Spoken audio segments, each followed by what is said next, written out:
It was one of those perfect afternoons, the kind where the sun felt just right, warm but kind, and every color in the world seemed a little brighter.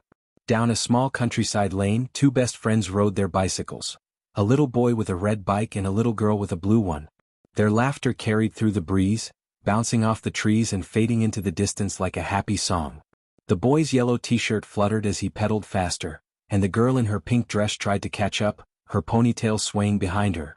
A fluffy white cat chased after them, darting between their wheels, determined not to be left out of their adventure. The air smelled like blooming flowers and fresh grass, the kind of scent that only comes with childhood summers. They rode past the wooden fences, through the open field and up to their favorite tree, the oldest, biggest one near the meadow. When they finally stopped, they were both out of breath but smiling wide. They dropped their bikes to the ground and flopped onto the cool grass. The cat purred happily, curling between them as if to say, "This is our place." The girl pointed at the sky. "Those clouds look like cotton candy," she giggled. The boy nodded, pretending to take a big bite of the air. They both laughed so loud that a nearby bird flew away in surprise. Then, without warning, an apple fell from the tree, bonk, landing right on the boy's head. The girl burst into uncontrollable laughter, tears forming in her eyes. The boy rubbed his head and grinned, trying to act serious, but soon he was laughing too. It was one of those moments that didn't need words, a small, perfect memory that would live forever in their hearts. But forever doesn't always stay the same. That evening the air felt a little heavier. The girl's family was moving to another town, far away.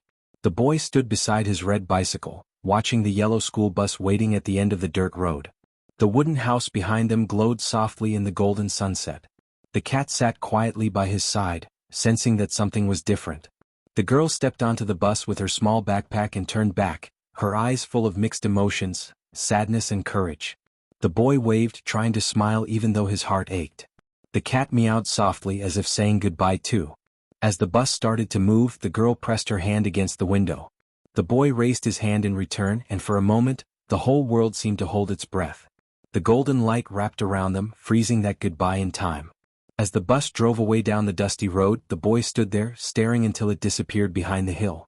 He whispered quietly, "I'll be right here." Inside the bus, the girl sat by the window, her reflection shimmering against the sunset.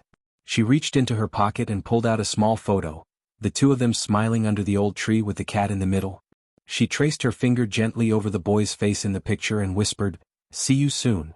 Her eyes glistened, but her smile stayed warm, the kind that carries hope. Back home, the boy sat on his bed, the cat curled beside him, purring softly.